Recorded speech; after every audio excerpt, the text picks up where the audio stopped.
Welcome to PACAF 180, 180 seconds of news and information focusing on the Air Force's mission in the Pacific. I'm Tech Sergeant James Stewart.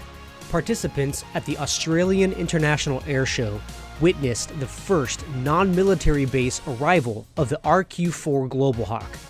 Captain Edwards, an unmanned aerial systems pilot, gives his thoughts on why this is a pivotal moment for remote piloted aircraft.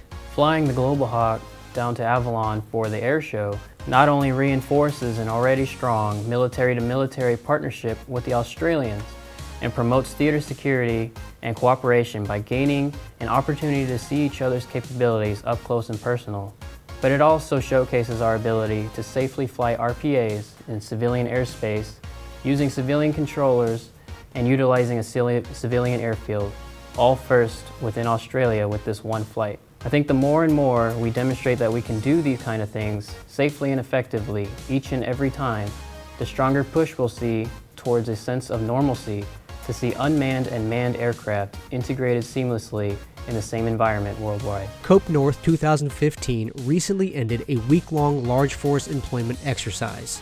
Airman First Class Francesca Pancham met with CN-15's Australian Exercise Director, Group Commander Phil Gordon, for a look at why combat training is an important aspect in COPE North. The LFE, or Large Force Employment, is a more traditional air combat exercise. So that's where we bring large numbers of fighter aircraft together with air-to-air refuelers and command and control aircraft, and we set up complex air combat scenarios.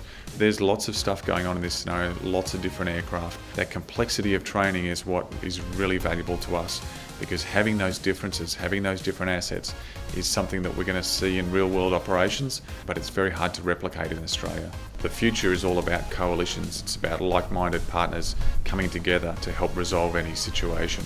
And so that's particularly important in our region, in where we are in the world, that we have a close relationship with Japan and the US, because they're the partners that we're going to come together and work with if there's any security crisis in our region. Finally, as COPE North reaches its conclusion, the exercise chief instructor, Major Matt Andrews, provides his perspective on the overall goal of CN-15. Its interoperability is the biggest thing we're getting out of it. So ideally, if we do this together in a training environment, it'll go smoother in combat. It's been quite a week for PACAF, and you can follow us on social media for daily updates. Visit our official website and subscribe to PACAF 180 to keep current on everything we do and everywhere we go. That's all for this episode. Thanks for listening.